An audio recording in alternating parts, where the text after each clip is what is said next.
ప్రజలందరికీ నమస్కారం. ఆటో వాలా దివాలా, బ్రతకాలా లేక చావాలా అనే పద్ధతి ఈరోజు తెలంగాణలో ఆటో వాళ్ళ పరిస్థితి ఉంది. ఈరోజు ఆటో వాళ్ళ పరిస్థితి తెలంగాణలో ఎట్లుందంటే అతను ఆటో నడిపే ఆటో ఈఎంఐ ఇట్లా కట్టలేని పరిస్థితి ఈరోజు ఆటో వాళ్ళది ఉంది.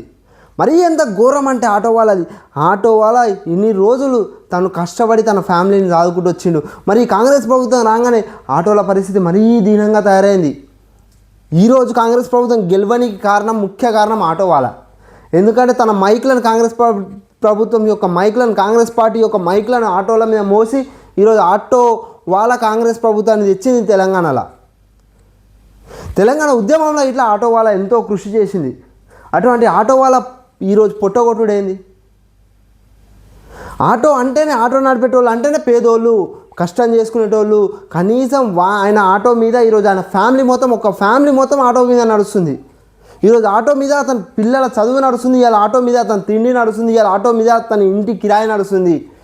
ఈరోజు ఆటో మీద ఒక పెద్ద ఫ్యామిలీ నడుస్తుంది. అటువంటి ఆటోల పొట్టగొట్టిన రేవంత్ రెడ్డి మరి ఇప్పటి వరకు ఆ ఆటో వాళ్ళకు సంవత్సరానికి 12,000 ఇస్తానన్న స్కీమ్ ఏడిపోయింది? ఇప్పటి వరకు దాని పట్ల స్పందనే లేదు.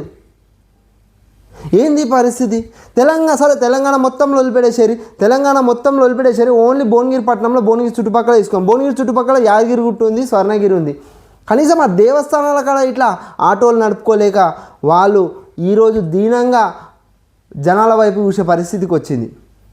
యాదగిరి గుట్ట కన్నా కనీసం యాదగిరి గుట్ట పైకి ఎక్కేటప్పుడన్నా బస్సులు తీసేస్తే ఆటో వాళ్ళ బతుకుతుండేగా. దేవుని పేరు మీదనన్నా ఆటో వాళ్ళ బతుకుతుండేగా. స్వర్ణగిరికి ఈరోజు ఎల్లమ్మ గుడికి ఎంత డిస్టెన్స్ ఉందని అక్కడ ఇట్లా మీరు బస్సులు పెడితే మరి ఆటో వాళ్ళు ఎట్లా బతకాలి? ఈ కాంగ్రెస్ ప్రభుత్వం గెలవడానికి కీలక పాత్ర ఆటో వాళ్ళ పోషించింది. ఇట్నే ఉంటే మాత్రం ఈ కాంగ్రెస్ ప్రభుత్వం ఓడిపోనికి ఇట్లా ఆటో వాళ్ళ కీలక పాత్ర పోషిస్తుంది. ఎందుకంటే నేను మొన్నటిదాకా తిరిగిన చిన్న ఆటో వాళ్ళ పరిస్థితి ఏందని ఆటోలో తిరగడం జరిగింది. వాళ్ళు కన్నీళ్ళ గోస పెట్టుకుంటారు ఆటోలో తిరిగేటప్పుడు. ఇంట్లో తిండికి వెళ్తలేదు, మా ఈఎంఐలకు వెళ్తలేవు, పిల్లల చదువుకి వెళ్తలేదు, ఇప్పుడు ఫీజులు కట్టాలి, ప్రైవేట్ స్కూల్లో ఫీజులు కట్టాలి, ఇప్పుడు మా పిల్లల బ్యాగుల ఖర్చులు, బుక్కుల ఖర్చులు, వీటన్నిటికీ మాకు పైసలు వెళ్తలేవు, మేము మొత్తం మాకు ఆత్మహత్య అనే సావే మాకు గతి అన్నట్టు ఈరోజు ఆటో వాళ్ళ పరిస్థితి తెలంగాణలో ఉందని చెప్పి గోస పెట్టుకుంటారు వాళ్ళు. ఒక్కసారి నేను రాబోయే రోజులలో ఇట్లా స్వర్ణగిరి కాడికి పోతా, ఆడ ఆటోల పరిస్థితి ఎట్లుందో నేను ఒక్కసారి మీకు ఈ ఛానల్లో మళ్ళీసారి చూపిస్తా. దయచేసి తెలంగాణ ప్రభుత్వాన్ని కోరేది ఒక్కటే, సరే ఈ ఫ్రీ బస్ వల్ల ఉపయోగం ఎంత ఉందో నష్టం దానికంటే ఎక్కువ ఉంది. కాబట్టి ఈ ఫ్రీ బస్సును తీసేసి ఆటో వాళ్ళని కాపాడాలి. మరియు అంతరించిపోతున్న ఈరోజు నాశనం అవుతున్న ఈరోజు మొత్తం బంద్ అవుతున్న ఆర్టీసీని ఇట్లా కాపాడాలని నేను మనస్ఫూర్తిగా కోరుకుంటున్నాను సార్.